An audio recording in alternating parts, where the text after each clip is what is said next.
এই যে মাংস নিয়ে এসেছি আমি 780 টাকা করে কেজি আমি নিয়ে এসেছি।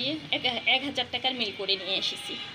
বিসমিল্লাহ করে দিয়ে দিলাম আদা রসুন, আর এই যে সব মশলা নিয়ে নিয়েছি মাংসে যা যা লাগে। দালচিনি, এলাচি, ধনিয়া গুঁড়া, জিরা গুঁড়া সব দিয়ে দিয়েছি একবারে। পেঁয়াজ দিয়ে দিব বিসমিল্লাহ করে।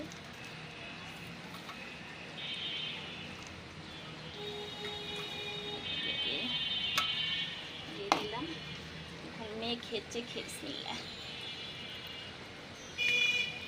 লবণও দিয়ে দিয়েছি, এখন মাছ সুন্দর করে মেখে চেখে একদম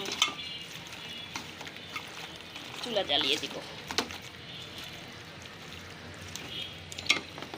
আমরা এই দোকান থেকেই সবসময় আনি, আমাদের এলাকার ভিতরে। মানে আপনি যেরকম চাবেন, ফ্রেশ মাংস চাইলে ফ্রেশ মাংস দিবে, সিনার মাংস চাইলে সিনার মাংস দিবে, তারপর কলিজা সাথে চাইলে কলিজাও দিবে। মানে খুব ভালো নাম করা দোকানটা, আমি আর দোকানের নাম বলছি না। আমাদের এলাকার মধ্যেই, এলাকার বাজারের মধ্যেই।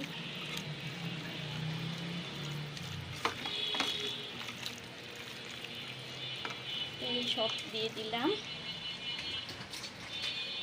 এখন এই যে হাত ধোয়া একটু পানি দিই, সামান্য একটু দিয়ে চুলাটা জ্বালিয়ে দিব বিসমিল্লাহ করে। সুন্দর হতে থাক, পরে আবার ফিরে আসছি পরে।